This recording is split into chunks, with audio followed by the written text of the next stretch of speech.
Hello, folks. Ram Ramji. Welcome back to Reality Check with Arvind Swaminathan. What set of things happening? You remember a couple of years ago, Rahul Gandhi went abroad and said democracy is in danger. What is the USA doing? What is the UK and the EU doing to help India? Which means he was asking directly for foreign intervention. Okay, is he a Mir Jafar or is he a Jaychand? Point proven? Like it or not, that's what he proved himself to be. A foreign agent. And what are they doing? You remember when I brought out that thing about George Soros, Project Takeover India, and of course the Adani saga? I said there will be many more of these. It has started unfolding in right earnest. Remember, two state governments, Delhi and Punjab, are both Aam Aadmi Party. Can you think about that? What about the beginnings of Aam Aadmi Party? It didn't begin in 2012 or 14. It began around 2000. Arvind Kejriwal's first NGO, Parivartan, financed by the Ford Foundation. When that was closed down and replaced by his second NGO, Kabir, it was also financed by Ford Foundation. Remember that. Because the CIA has admitted, the American intelligence agency has admitted that the Ford Foundation is one of their fronts for their covert activities and their subversive activities. So, Admiral retired Ramdas, 2004 Magsaysay Award. Kejriwal, 2006 Ramon Magsaysay Award. Both financed by whom? The Ford Foundation, aka the CIA. As if that isn't all, the CIA keeps people like Pannu and helps finance and keeps going the Khalistani movement in the USA, Canada, UK, Australia, and in the EU. Why? Remember, even the Taliban was a creation of the CIA. So is ISIS. Why? To keep trouble fermenting. Not today, but more than half a century ago, I said, the day peace comes to this world, the USA is the first country to go bankrupt. Their entire economy depends on war supplies. Not to get into a war, but to get other people to fight one another and supply weaponry. Now, why are they doing this? To take over this country. It's not just George Soros' operation take over India. The CIA as well. And there is a hidden hand behind both of them. But we'll go into that some other time.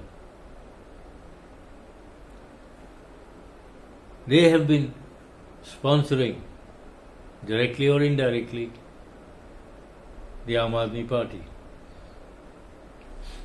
Pannu of the Khalistan movement gave Mr. Kejriwal $16 million. That's 130 odd crores. To get one of their performers released, Professor Bullard. He hasn't succeeded yet, fortunately. But a person with such obvious foreign connections, which are tied so closely to the CIA, should tell us something. This guy is not somebody very nice. He's not a nice man. why is he allowed so much freedom? I mean, think about that. Why? Why should we care what happens to him or that party? Because the Americans will get upset? What have the Americans got to do with us? They don't like outsiders interfering in their election. Why do they interfere in ours? Now think, not only is Kejriwal directly being financed by the Ford Foundation, aka the CIA, but last year, remember when the Hindenburg report came out? Victoria Nuland was in Tamil Nadu talking to Chief Minister M.K. Stalin. Why? Financing the DMK government there? What have they got against Hindus? Because it was soon after that Stalin's son, Udayanidhi Stalin, comes out with, we must wipe out Sanatan Dharma, as if it was the plague or cholera or typhoid or like COVID. You mean 80% of the people in this country have to be wiped out? What kind of nonsense is that? Do remember, this is a land which is supposed to be bereft of Muslims. Why are they taking over? Why has the Congress government been bending over backwards to make us an Islamic country? You don't believe it? I've already mentioned a few points in previous videos. Here's some more. The moment you start a caste census and a subcaste census, you've already begun to divide India all over again. You've already done it on the basis of Hindus and Muslims and non-Muslims in 1947. You've then divided India on the basis of language. And we got to the ridiculous situation where one state, one language, is now become two states with the same language. I'm talking about Andhra and Telangana. Why? And in case you don't really know, the first of those states to actually demand division on a linguistic basis was Andhra, around 1956 or so. Now that state is split into two, and they're both Telugu speaking. Now then what? In this latest manifesto, and in Karnataka, Muslims, all Muslims, are now going to get reservations which was reserved for people like the OBCs and the SCs and STs. Which is like telling everybody, especially SCs and STs and OBCs, scheduled castes, that is, scheduled tribes, and other backward classes. If you want the government to help you, become Islamic. Or you get nothing. Congress governments since 1947 have been trying to drive into our heads, if you want the government to do anything for you, to help you, become Muslim. If you remain Hindu, you get kicked, you get stomped on, you get injustice, and you get overtaxed, bullied and messed up totally. That's what's been happening. They've tried to keep us illiterate. They've tried to make sure there's no infrastructure. Even our food reserve didn't start until the late 1970s. Why? There's no sense of planning, nothing. And to go in for a caste-based census and a sub-caste-based census, it pulls us back at least 50 years backwards. As I mentioned in the previous video, why do you want us to go back to being the dodo again? Is it because you're trying to make us extinct? Meaning Hindus should become extinct? Why? What have we got against us? the fact that we're going forward, the fact that in the last 10 years, the strides we've made in terms of development, it's mind-boggling. Things we would never have dreamed of. We've even done a soft landing on the moon for the price of less than a Hollywood movie. And you want to drag us back on caste and subcaste basis? You want us to go back to being, how shall I put it, everything based on caste?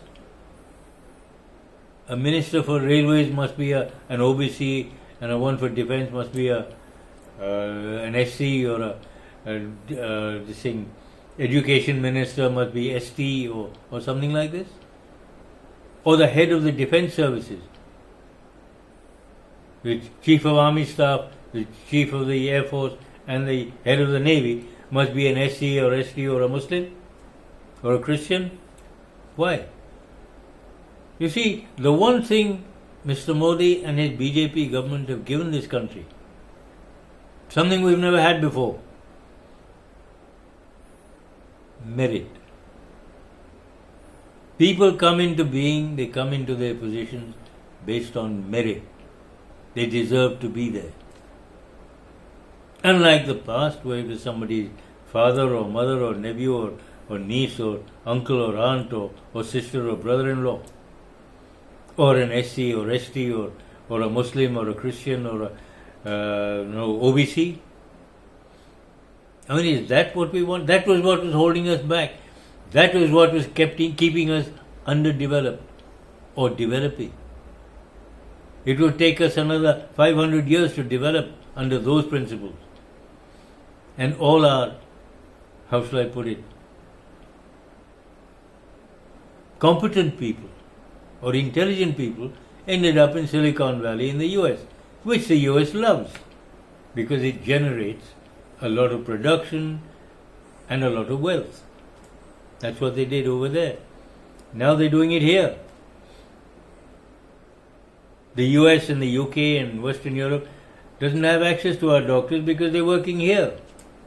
Our nurses are staying here. Why? Because the facilities have been created. The infrastructure has been created. Something that the previous Congress government never bothered with. And now Mr. Kejriwal, known stooge of the CIA, the Ford Foundation, which is a part of the CIA, and you want him to be top notch? You can't, I'm sorry. Now, while he's being investigated, he suddenly gets bail. Why? I mean, this is the Supreme Court sending a very clear message. To whom? To the entire legal fraternity. That the High Court and the Sessions Court and the District Courts are full of idiots. Those judges know nothing about the law. Forgetting that they themselves were once part of this army of judges, in the chain. But they know nothing. These guys are now throwing their weight around. We own it. We're the tops. What happened to integrity? What happened to law and order? You don't want that? I know the opposition parties don't, because they're a bunch of corrupt monsters. They've been looting this country for 50 years, 70 years. And they want that right God-given right to continue unabated. Well, we would rather it didn't continue. That's why we wanted, and most of us voted for, the Modi government, both in 2014 and again 2019. I'm hoping they come back with a bigger majority. Let's be quite honest, they've earned it. As for Mr. Rahul Gandhi, why is he still on bail? Why is he not serving his sentence? Now we know also why there are so many pending cases in the courts. You would have a shock if you found out there are about 20 or 30 million cases still pending. Some of which, many of which go back 50 or 60 years. Yes, that's how long. Now you know why it takes that long. Most people here, especially politicians, never heard of justice delayed is justice denied.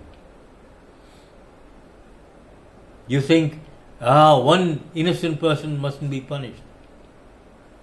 But you're letting not one but 200,000 of these guilty ones wander around totally unfazed, unafraid. They can do what they like. And what? They go into politics. Why? It seems the Supreme Court believes it is its birthright to be allowed to campaign. Now, is Arvind Kejriwal a contender? Is he a candidate in any of these elections? No. Then why is he campaigning? Why is he not behind bars? Why was he given bail just to go out campaigning? And he's not a candidate. God forbid. I hope he never becomes one. But if he is not a candidate, why is he being allowed out? Can you explain this? Can anybody, even your Supreme Court, can it explain this? No. Which is what makes me believe, and a whole nation begins to believe, that unfortunately the courts are not honest. There is a spark of dishonesty there. They are being manipulated. And the worst part is, they know they're being manipulated and allow it to happen anyway. And then you got these people like Rahul Gandhi and Kejriwal and so on who say democracy is in danger. I don't think democracy means criminals should be allowed to run riot, or that criminals should be allowed to become part of the legislature. Meaning, they get elected and start changing laws to suit them. They go into politics to wipe the slate clean. Then they become good guys. They don't have a past record. Is that what we want? Is that what democracy is? Is this what the West wants us to be like? A totally lawless nation? Because that's the way we're going with this particular bunch in the Supreme Court. Anything that the High Court decides, they seem to go against. Why? Are they enemies, one against the other? Or is the High Court stupid and the Supreme Court knows it all, forgetting that the Supreme Court judges came from these ranks? Does it make sense? No, it never did. But why should you worry? As I've said before, this country is full of Mir Jafars and Jaichunds. And you'll find a lot of them in the opposition ranks. You go to any state, you'll find them. I wish something could be done about those people. Really drastic. To shake them out of this nonsensical state of affairs. We need to come clean. And we don't seem to want to do it. Because the opposition won't allow us to. When are we going to grow up? Well, the opposition, forget it. We don't need something like this. We're better off with a forward-looking government which doesn't have an opposition. Because this sort of opposition is there only to ensure that the government can do nothing. They keep disrupting everything. They've been doing that since, more than 100 years. Ever since the previous independent movement began. All it did was turn a British colony into a Nehru Gandhi colony. And we're still suffering from that. Or we were until 2014. We're beginning to come out of it. Let's continue that progress and that process of being a free nation. A nation where competence and merit rule the roost, rather than your caste and subcaste and religion and sub-religion and whatever else you can think of.